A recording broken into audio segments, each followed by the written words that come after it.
اعوذ باللہ من الشیطان الرجیم بسم اللہ الرحمن الرحیم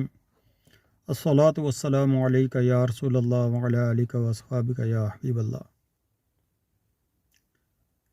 محترم بھائیو، اللہ رب العزت کی نعمتوں میں سے ایک بہت بڑی نعمت عقل سلیم ہے کہ جو اللہ تعالیٰ اپنے پیاروں کو عطا فرماتا ہے۔ عقل سلیم رکھنے والوں کی نشانی یہ ہوتی ہے کہ وہ شریعت کے مقابلے میں نہیں آتے۔ اللہ رب العزت کے احکام جہاں پر سامنے آ جائیں، رسول اللہ صلی اللہ تعالیٰ علیہ وسلم کے حکم جہاں پر آ جائیں، جہاں پر صحابہ کرام رضی اللہ تعالیٰ عنہم اجمعین اور اولیاء کرام علماء کرام کے اقوال آ جائیں، تو وہ اپنی عقل کو پیچھے رکھتے ہیں اور ان پر عمل کرنا یا ان کو ماننا خاص طور پر اپنے سب سے اسے پرائیورٹی دیتے ہیں، سب سے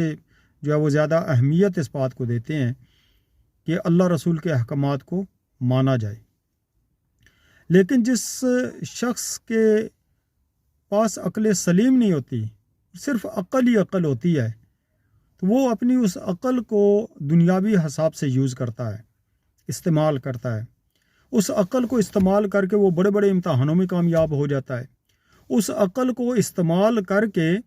وہ نئی نئی ایجادات کر دیتا ہے۔ اس عقل کو استعمال کرتے ہوئے وہ کسی اپنے مخالف کو زیر کر دیتا ہے، چکنی چپنی باتوں سے دلائل دے کر، بے تکے سے دلائل دے کر، تو وہ ان کو قائل کر لیتا ہے۔ اور اسی عقل کو استعمال کرتے ہوئے اپنے ان حکمرانوں، ان لیڈروں، جو لیڈر خلاف شرع کام کرتے ہیں، جو ظالم ہوتے ہیں، جو غریبوں کا خیال نہیں رکھتے، جو علماء کرام کی توہین کرنے والے ہوتے ہیں، ان لیڈروں کی تبلیغ کرتے ہیں۔ تو ان لیڈروں کی جو ہے وہ تبلیغ کرتے ہیں اور ان لیڈروں کے معاملات کو، غلط معاملات کو بھی آگے پہنچانے کی کوشش کرتے ہیں اور دوسروں کو قائل کر کے ان کے راستے پہ لانے کی کوشش کرتے ہیں۔ تو یہ دو قسم کے گروہ ہو گئے۔ ایک گروہ تو وہ ہوا جو اللہ رب العزت اور رسول اللہ صلی اللہ تعالیٰ علیہ وسلم کے احکام پہنچانے والوں کا ادب و احترام کرتا ہے، ان کی تعظیم کرتا ہے، ان کی بات کو مانتا ہے۔ ان میں علماء کرام بھی شامل ہیں کہ جو علماء کرام کی بات کو بھی مانتا ہے، علماء حق یعنی علماء سنت کی بات کو۔ تو جو ان چیزوں کے مخالف ہوتے ہیں، جو ان چیزوں کے معاملے میں جو ہے وہ اتنے نہیں ہوتے، وہ علماء کرام کی مخالفت کرتے ہوئے نظر آتے ہیں اور کہتے ہیں جی اللہ رب العزت تو جو ہے وہ رحمت کا بتاتا ہے کہ رحمت اللہ رب العزت کی بہت زیادہ ہے، تو ہمیں ان جھگڑوں میں نہیں پڑنا چاہیے۔ بھائی، علماء کرام کا کام ہے کہ جہاں پر کوئی بھی غلط بات کر رہا ہو، وہ چاہے حکمرانی طبقے سے ہو یا عوامی طبقے سے ہو، اس کو سمجھانا، کہ سمجھانا مومنوں کو نفع دیتا ہے۔ بے شمار ایسے بندے ہوتے ہیں کہ جو کافر بھی ہوتے ہیں، ایون منافق ہوتے ہیں، لیکن ان کو جب سمجھایا جاتا ہے تو وہ اللہ رب العزت کی بارگاہ میں رجوع کرتے ہیں اور اپنی غلطیوں پہ معافی مانگتے ہیں، توبہ کرتے ہیں، اور پھر اس طریقے سے اللہ رب العزت کی بارگاہ میں واپس آ جاتے ہیں اور ان لوگوں کا ساتھ دیتے ہیں جو نیک لوگ ہوتے ہیں۔ لیکن آج کل حکمرانی معاملات چل رہے ہیں، عمران خان کی خاص طور پر میں بات کروں گا کہ اس کے بارے میں جتنا میں نے علم حاصل کیا ہے عمران خان کے بارے میں، تو اس نے ظلم کی انتہا کر دی تھی معذرت کے ساتھ۔ ایسے پڑھے لکھے سے، ایسے جو عقل رکھنے والوں سے، جو دنیاوی طور پر عقل رکھتے ہیں، اور ان میں اکثر میں نے دیکھا ہے کہ یہ لوگ جو ہوتے ہیں نا، جو عمرانی ٹولے کو فالو کر رہے ہوتے ہیں، ان میں سے زیادہ ایسے ہوتے ہیں کہ جو کھاتے پیتے گھرانوں سے تعلق رکھتے ہیں، جو یعنی امیر قسم کے ہوتے ہیں۔ غریب بعض ایسے ہوتے ہیں کہ جن کے پاس کھانے کے لیے کچھ بھی نہیں ہوتا ہے، تو بس انہیں یہ پیسے دے کر خرید لیتے ہیں،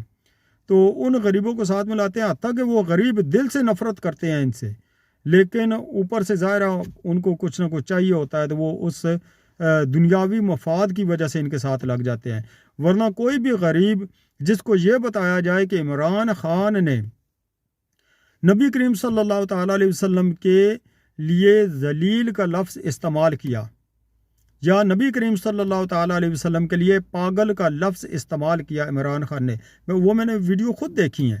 تو جب باقی ساری باتوں کو چھوڑ دے تو صرف ان 2 باتوں کو اگر لے لیا جائے تو پھر بھی اس کے اوپر بہت سخت فتوے علماء کرام کے لگتے ہیں، لیکن یہ ہے کہ توبہ کرنے کا نام نہیں لیتا، اور اس کے یوتھی فالور جو ہیں معاذ اللہ وہ اس کا ساتھ دیتے ہوئے نظر آتے ہیں۔ انہیں اگر سمجھایا جائے وہ سمجھنے کی بات ہی نہیں کرتے ہیں۔ تو اس طرح سے اس کے اور بہت جرم ہیں۔ مثال کے طور پہ گستاخ رسول جو تھی آسیہ ملعونہ، اس کو اس نے فرانس کے ہاتھوں بیچ دیا اور 9.3 ملین ڈالرز جو ہے وہ ان سے لیے۔ تو اس کی بھی ویڈیو کی ثبوت خود فرانس والے دے رہے ہیں۔ ان کی کابینہ میں جو اجلاس ہوا کہ یار یہ پیسہ، چونکہ ان ملکوں میں یورپ کے اندر، انگلینڈ کے اندر، امریکہ کے اندر یہ سارے حساب کتاب رکھے جاتے ہیں کہ بجٹ کدھر سے آتا ہے کدھر جاتا ہے۔ تو اتنی بڑی رقم اگر غائب ہو جائے تو انہیں کہیں نہ کہیں تو لگانا ہوتا ہے۔ تو انہوں نے صاف بتا دیا کہ یہ ہم نے آسیہ کو چھڑانے کے لیے جو ہے وہ ادھر سے لی۔ تو گستاخ رسول کو اس طرح سے چھوڑ دینا اور عاشق رسول کو جو ہے وہ معاذ اللہ شہید کر دینا، شہید ممتاز قادری کی میں بات کر رہا ہوں جو نواز شریف کے دور میں جو ہے وہ شہید کیا گیا تھا، تو نواز شریف کو بھی میں اچھا نہیں سمجھتا ہوں ان معاملات کی وجہ سے، پیپل پارٹی والوں کو بھی اچھا نہیں سمجھتا ہوں۔ عمران خان تو ان سب سے بازی لے گیا چونکہ اس نے اتنے جرم کیے ہیں کہ جتنے شاید پچھلوں نے نہیں کیے ہوں گے۔ تو عمران خان کا اور جرم دیکھو کہ یہ مختلف روایات میں ہے کہ اس نے جو ہے وہ مختلف باتوں میں، مختلف خبروں میں ہے کہ بعض کہتے ہیں کہ 34 بندے اس نے مسلمانوں کے جو ہے وہ طریق لبیک والوں کے شہید کیے، کوئی 27 کہتے ہیں، کوئی کس طرح سے کہتے ہیں۔ بہرحال جتنے بھی ہوئے، ایک مسلمان کو قتل کرنا بغیر وجہ کے، ایک مسلمان کو شہید کرنا، یہ بہت سخت جرم ہے۔ اللہ رب العزت اس کے ہر پارٹ کو، ہر جسم کے حصے کو انشاءاللہ جو ہے وہ جہنم میں ڈالے گا۔ جس نے یہ حکم دیا، جس نے اس حکم کو آگے پہنچایا، جس نے اس حکم کو لاگو کرنے کے لیے جو ہے وہ پولیس والوں کو آگے بھیجا، تو یہ سب کے سب اس جرم میں برابر کے شریک ہیں۔ تو میرے پیارے بھائیوں، ہمیں یہ کوشش کرنی چاہیے کہ ہم اس کے ان جرموں کو دیکھیں۔ یہ کوئی جرم معمولی جرم نہیں ہے جس پہ آپ اسے کبھی صادق و امین کہتے ہوئے نظر آتے ہیں، کبھی کہتے ہیں کہ جو اس کے مخالف ہیں وہ ابو جہل کی طرح کام کر رہے ہیں، اور کبھی اس کو کہتے ہیں کہ یہ رسول اللہ صلی اللہ تعالیٰ علیہ وسلم کی طرح معاذ اللہ جو ہے وہ کام کر رہا ہے۔ تو ان باتوں پہ غور کرنا چاہیے۔ یہ کوئی عالم دین نہیں ہے۔ عالم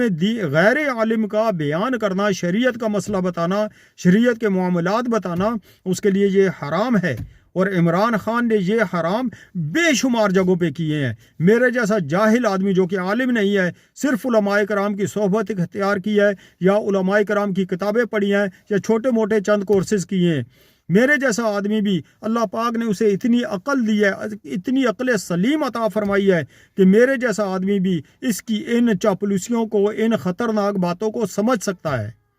اور میں اس پر اللہ رب العزت کا شکر ادا کرتا ہوں کہ میرے مالک نے مجھے اتنی عقل عطا فرمائی ہے، اور اتنی سمجھ عطا فرمائی ہے، اور اتنی توفیق عطا فرمائی ہے کہ میں حق کا ساتھ دینے والوں میں سے ہوں۔